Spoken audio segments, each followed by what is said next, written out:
means idiot, stupid. And it has nothing to do with the whole idea of rest of the year, the owl being wise or companion bird of Palasatena. It's maybe that's also why some TV stations are owls in Finland, because this is a commercial TV station, and I don't really watch too much MTV3. Interestingly, there's a connection to Maya studies here also, because this logo here that was in from '93 to '01, this was designed by Simon Martin and his team in London. Yeah. When he was working as a commercial artist. So maybe many of you know Simon Martin by name at least. So he's behind this owl logo of MTV3. When we go to the Maya languages, of course we have a lot of different types of owls.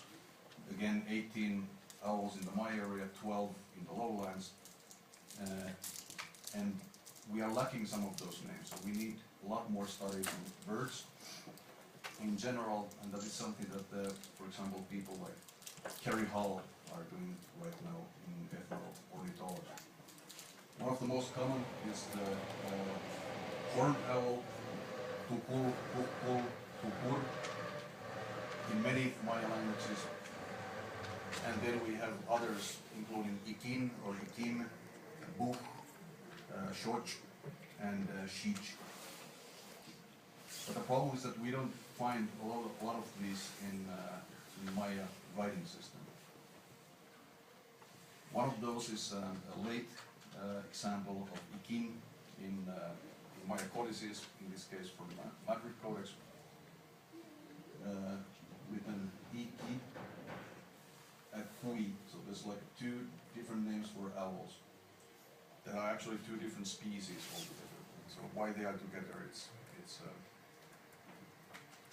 well, yeah, the other one is this iki, underspelled for ikin or ikin, and then kui that we will see in a short while.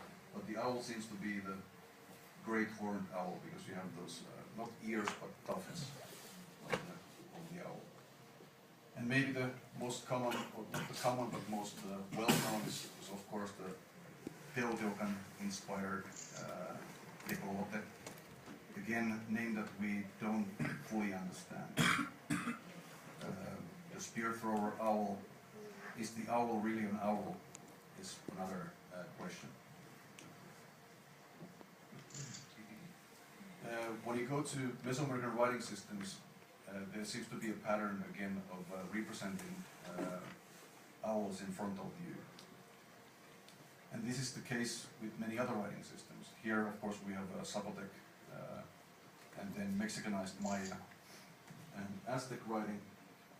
But if we go to the Old World, it's the same case with birds in Egyptian writing. So the owls actually have to turn their head so that we know that they are owls. The same goes with Teotihuacan,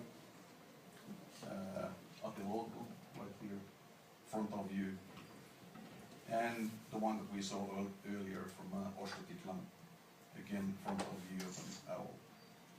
If we go south, the same is with Moche art, so owls are almost always represented in frontal view, and again to the Old World, so from 600 BC roughly, from Greek, in this case a three-dimensional owl, and from Codex Laud, the same thing, one of the cutest owls or anthropomorphic owls that we have in Mesoamerica.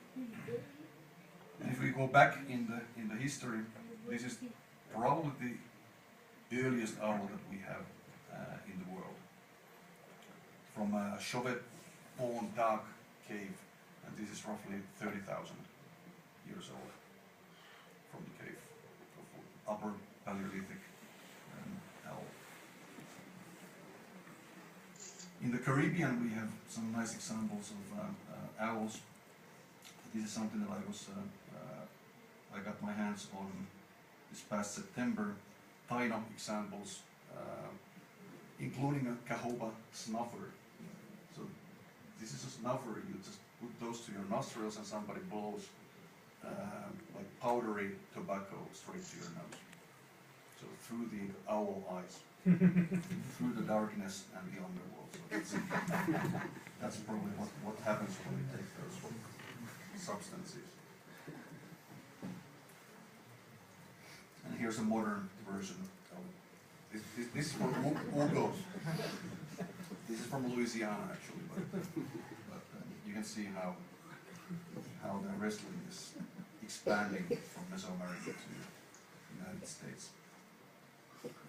In Maya writing, another and most common owl can be found in the dressing codes. That you have a lot of examples of the Uslahun channel,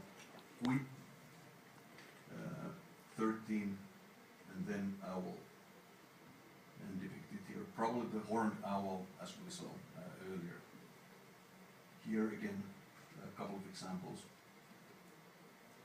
The same bird. 13 owl, or kui, or probably again some kind of a mythological bird. Here written as 13 Chan, and probably Winkil, not null in this case, deciphered by David Stewart. So maybe 13 sky owl or human owl. One bird that we have in Maya writing has been suggested earlier as being an owl. We know that it's not an owl, it's the one bird. This is probably a hawk. We don't fully understand again what muan is. This is coming from the Cordemix dictionary, where the muan bird is connected to a bird by the Latin name of dives, dives, which looks like this. Melodious blackbird. But this doesn't look like a good candidate for muan bird, because if you look at the muan bird, it's a bird eating birds. It's a bird that has bird feather in the mouth. So it has to be a raptorial bird that kills other birds. So one possibility for that bird is hawk. There is a bird called muan in some Maya languages that usually represent some kind of a hawk. This is one candidate.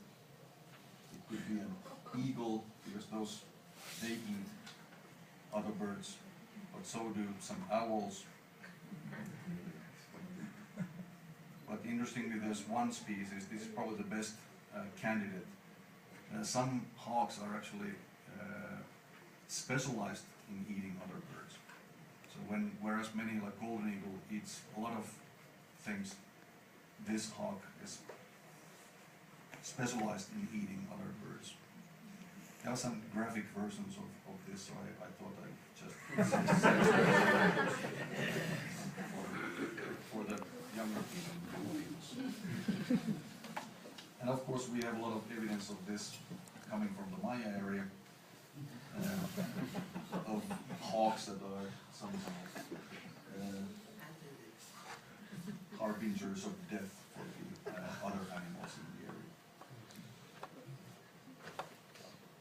So probably a hawk for one rather than owl, and probably a sharp-shinned hawk that is found all around in the Maya area. So this is probably the origin. But again, the same problem as with owls, are these birds or mythological birds? And I would say they are mythological raptors.